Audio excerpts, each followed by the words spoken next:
Hello everybody, and welcome to this video where I am going to talk about 16 things I want to see from Paladins in 2021. Before we start, I would like to mention that these points are in order of least important to most important from my perspective. Nonetheless, I do think that all these issues I bring up here are significant enough to be talked about. Some points I'll run through quickly, while others will get more explanation. Okay, I don't like long intros, so let's start with number 16.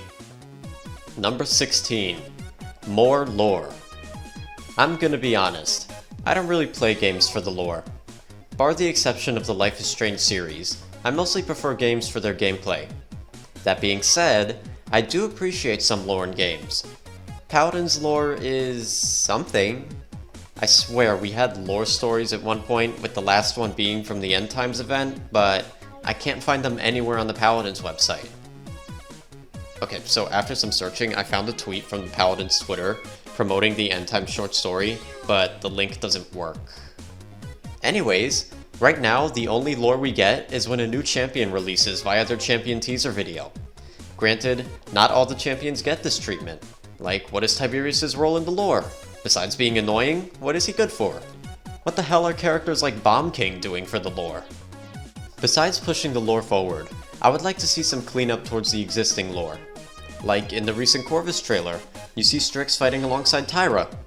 Up until this point, Strix was confirmed to be on the side of the Magistrate. Unless you read a reply to a tweet on the Paladins Twitter, you won't know that Strix switched sides. This is sloppy, especially when it could have easily been amended with KOTH narrating a section about losing allies or something. And one last thing about the lore that really bothers me, the Dragon's Call event. The skins we got for that event were claimed to be future versions of existing characters, being Shaolin, Furia, Moji, and Khan. I consider these alternate characters, because tell me, how are these same characters present in Dredge's trailer, where they are seen guarding Imani's gauntlets? Are there two Shaolins in the timeline? What's going on? Anyways, yeah, make more lore and clean up existing lore, please. Number 15. Return of parts and pieces.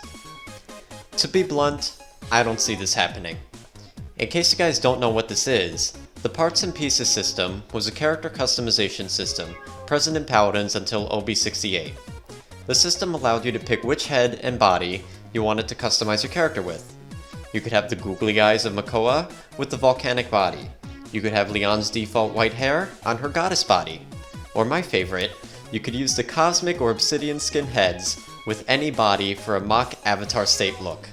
The devs stated that parts and pieces was removed to allow for higher quality skins to be released in the future. And for once, they actually held up on their promise. The skins post OB68 have trumped many of the skins prior to that.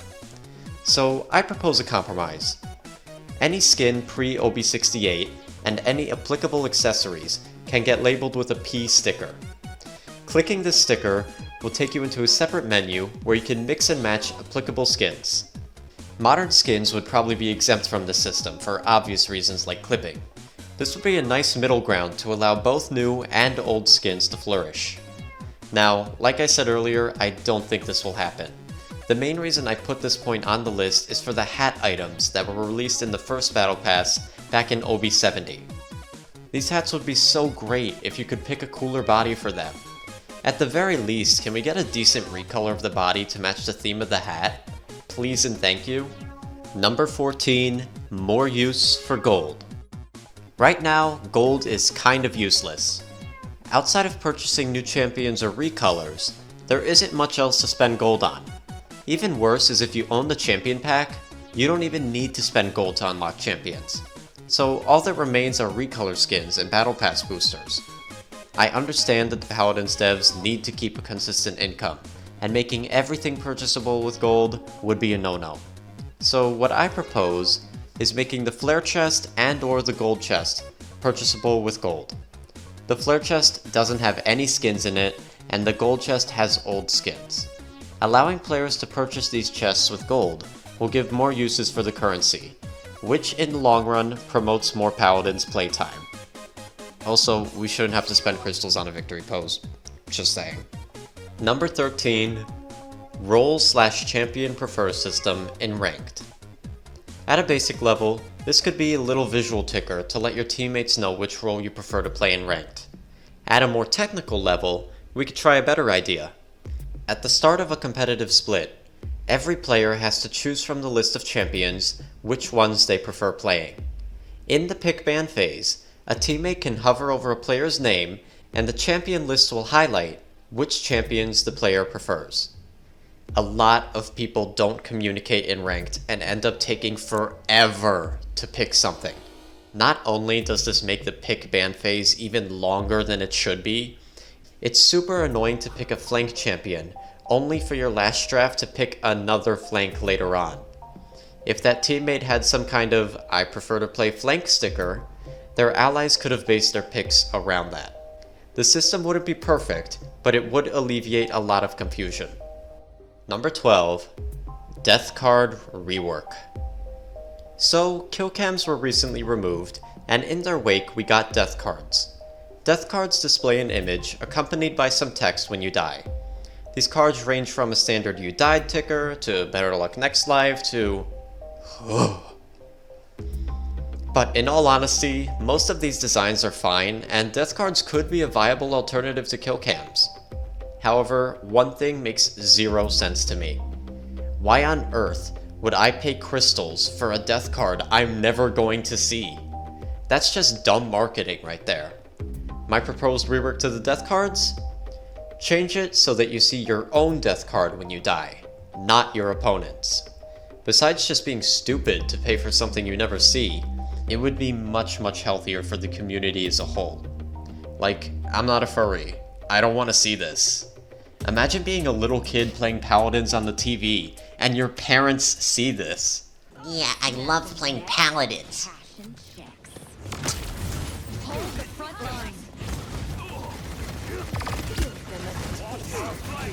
Ugh, I died. Ew. Pepper death card. Little Timothy, what is that? Mama, it's not what it looks like. What is it supposed to look like? I see a half-naked rat on my television screen. Paladins puts that there automatically. Paladins. I don't want you playing this here Paladins no more. But Mama... Butts are for whooping. Get your butt to your room if you value it. You will not believe what I caught our son doing. Number 11. Less grindy battle pass. I want to preface that the latest Dragon's Battle Pass might have been extended due to the real-world circumstances. So I'm going to be basing this argument off of the last Egyptian Battle Pass, which was still incredibly tedious. So Battle Passes have changed a little bit in the way that levels work. When the Battle Pass was first revealed, it was 50 levels. Early levels would require little experience, with each additional level needing more experience to progress. Now, the Battle Pass is 80 levels, with each level requiring 500,000 XP. Even if you purchase the Premium Battle Pass and get all the additional boosters, it still takes forever to finish. I understand that the Battle Pass is the best bang for your crystals, but a lot of people aren't playing Paladins 24/7. I think reverting the XP required per level back to the old system would be a simple fix. Number 10. Split up Onslaught and King of the Hill. Listen, I love Onslaught. I'm okay with King of the Hill. I absolutely hate getting King of the Hill match after King of the Hill match because for some reason the modes aren't split up. Is it just me, or ever since they introduced King of the Hill, I feel like I barely see Onslaught maps like Primal Court and Foreman's Rise? Listen, I clicked the Onslaught button because I wanted to play Onslaught. This is just like when Team Deathmatch and Onslaught were in one queue. Just split the damn queues already. Number 9. More events. Paladins need some new content.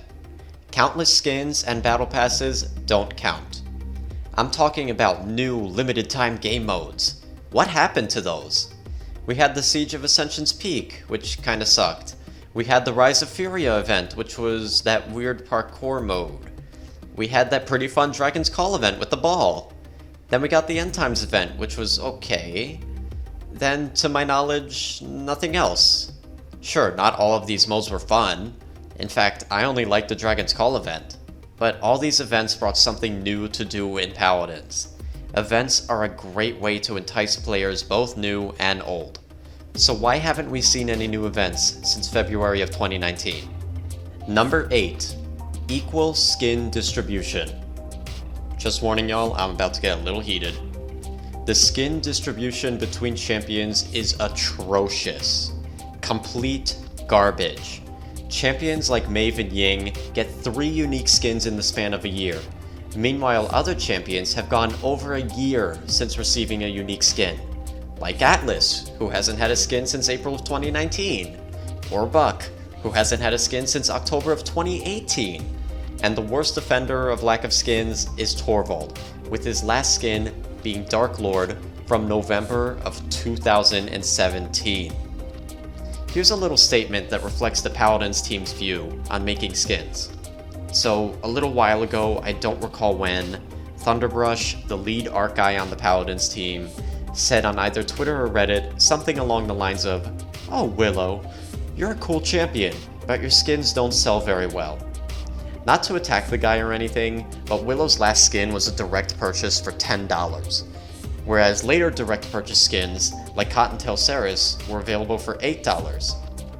Sure, Willow and I'm sure other champions might not be the most popular, but to just throw them to the wayside and never give them a skin again because it's not profitable is just hurtful to your player base. I guess Willow and Torvald mains are worthless to the Paladins team. My solution? Keep the trend of giving popular champions skins via the Battle Pass, but throw in a skin for an unpopular champion as well. The Battle Pass right now is the best bang for your buck. 4 skins and 4 recolors amongst all the other goodies. There's no reason we can't have 3 skins for popular champs, and then maybe a skin for Torvald, or someone else who hasn't gotten a skin in a while. I don't want anyone attacking the Paladins team, but the comments about certain champs being deconfirmed to get skins is very disheartening. Number 7. Return Killcams and Third Person. There's not much of a chance of this happening, but I feel I should bring it up regardless. Killcams were super inaccurate, yes, but they gave you a general idea of how you died. With games now, situations like, "Where the hell did that Sky ult come from?" used to be, "Oh wow, she was there the whole time?" Killcams help to alleviate a lot of confusion after a player's death, and were one of the best ways to improve your positioning as a player. As for third person, it was just a fun way to play casual. Granted, I only played a select handful of champions in third, but to this day, I still think characters like Khan and Vivian play better in third person. I especially like third person because many abilities will bring you to third person on activation, and then back to first, which for some champions can be really jarring. I get the argument that it can be used for corner peeking, but do remember that third person was only usable in casual matches, not in ranked where such a technique could be exploited to the max. I understand that killcams were super buggy, same with third person, but why not remake these features from the ground up with the current coding, instead of using the noodle code from before? Number 6. Replace useless talents with better/more fun ones. I'll be short with this one since I already did a list relating to the topic in the past. There is no reason for talents like Makoa's Leviathan to exist in the game as is. I can think of plenty of better talent ideas than just, "Here's a loadout card disguised as a talent. Yeah!" Paladins is a game about diversity within certain champions. When a talent is useless, you're cutting off so much potential for that champion. When was the last time you saw Koga run Blood Reaper? Better and more fun talents creates more diversity amongst the champion's playstyle, and overall helps to maintain the integrity that Paladins was founded on. Number 5. Rebalance Frotnlines. Can I be honest? Since the huge patch with Tiberius' launch, I feel that tanks have been in a weird spot. Some tanks still feel great, of course, but there are other tanks who have been left to the wayside, it feels. Frontlines like Atlas and Makoa feel mediocre, while champions like Fernando and Torvald feel like a throw pick. Yes, I understand, pre-Season 3 tanks were very strong, but now many of them don't feel very impactful. I don't know how you would go about balancing the front lines, as it's my least played class, but I feel like the class as a whole should be reevaluated. Number 4, rebalance the item store. Again, another huge change with the Season 3 launch. Many of the items were made cheaper in exchange for weaker effects. I'll go into quick detail about what I think should be done to each item that needs tweaking. Resilience should be 25% CC reduction per level, and have its price scaled accordingly. Nimble. Move speed boost should go back up to 10% per level, with the price scaled accordingly. Wrecker/Bulldozer should be 30% per level, with the price and shield numbers being tweaked accordingly. And my top candidate for a buff, Rejuvenate should go up from 5% to 8% increased healing per level. The item right now feels beyond useless, even when capped out. Rejuvenate previously gave the effect of 10% increased healing per level. Capped out, it was 30% increased healing. This would help to offset the effects of Cauterize 3 by reducing healing by 60%, the equivalent of KOTH 2. Keep in mind, KOTH used to scale by 30%. Now with the current Rejuvenate being so low, the reduced healing is still capped at 60% less healing. Putting it at 24% increased healing for level 3 would once again allow Rejuvenate to be a mild counter to Cauterize 3, by making the user take 51% reduced healing, closer to Cauterize 2, just like the old days. Oh, and before I forget, Rework Veteran. What is this garbage? Maybe a weak effect, like self-heal for 20 health a second every level. Out of combat healing is fine as it is without Veteran. Anyways, item store needs some help in my eyes. Number 3, new game modes. Besides bugs, right now Paladin's biggest problem in my eyes is the lack of game modes. We only have 4 game modes in Paladins right now: Siege, Onslaught, TDM, and King of the Hill. Certain game modes can get super repetitive over time, which is why I suggest the inclusion of new, permanent game modes. Maybe FFA Deathmatch, where 10 people fight for themselves. Or we could try 2-squad Deathmatch, where 5 squads of 2 fight for glory. Outside of Deathmatch modes, why not try something like an Unbound mode similar to OB64, where cards are boosted to the max?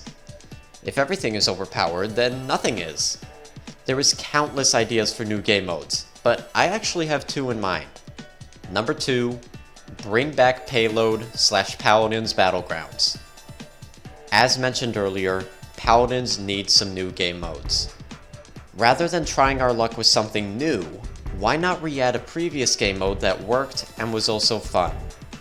I won't go into too much detail about Paladins Battlegrounds, as I have a future video planned on the topic, but I will say it was the most fun and unique battle royale I've ever played, and I was only able to play it for a few days before they took it down. As for Payload, almost every FPS game has a Payload mode. Overwatch, Team Fortress 2, and at one point Paladins. Payload would be a nice change of pace from other Paladins game modes, as the maps were not symmetrical, and matches were typically on the longer side. Look at almost any Paladins tweet or YouTube video, and you'll see at least one comment saying bring back Payload. Players want these modes back, why not entertain the idea? Before we get to the number 1, I want to bring up an honorable mention, which is new standalone weapon skins. In the beta, weapon skins were actually pretty commonplace. It's why earlier champions like Androxus and Pip have many weapon skins compared to the newer champs. Nowadays, we don't get standalone weapon skins. The last unique weapon skins to my knowledge were the Shatter weapons via the VIP store. You guys remember that? It's a real shame because a lot of these skins have really cool and unique effects not found in other weapons. Shatter weapons have that awesome kill animation, the Freedom weapons have those cool fireworks, Pip gets a unique ultimate with his weapon skins, and how could I forget the Nerf guns, wrecked guns, with their popping sound effects. Weapon skins are a great way to express yourself in the game. The reason this is an honorable mention is because of the recent ROM weapon skins. With these being released, maybe weapon skins will become more common. I really just want more weapons with unique kill effects. I love those. And the obvious number 1, fix the damn bugs. It's getting to the point where the team has to remove pre-existing features and postpone the creation of new ones because bugs are so rampant. It is super frustrating whenever I'm on social media or watching an AOC update video where the devs say, "We're not doing that, our priority is fixing bugs."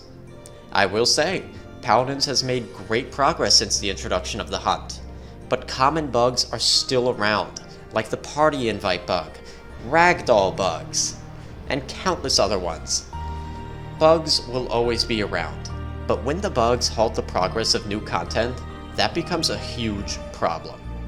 I don't know if Paladins will be able to keep up in the gaming market if we don't get a meaningful content update soon. And we already know we're not getting such an update because of the damn bugs. Of course, no game will ever be bug-free, but it would be nice to experience a relatively bug-free session of Paladins. With most of the bugs gone, maybe Paladins will stand a chance. And that's my video. Thank you all so much for watching. It's been over 3 months since my last scripted video. Hopefully it matched the quality of previous videos. Anyways, do you agree with any of the points? What do you want from Paladins in 2021? As always, I'm YellowNinja, and peace. What is it supposed to look like? I see a half-naked rat on my Oh, Jesus Christ, I haven't done that voice in a long time. Oh, give me water.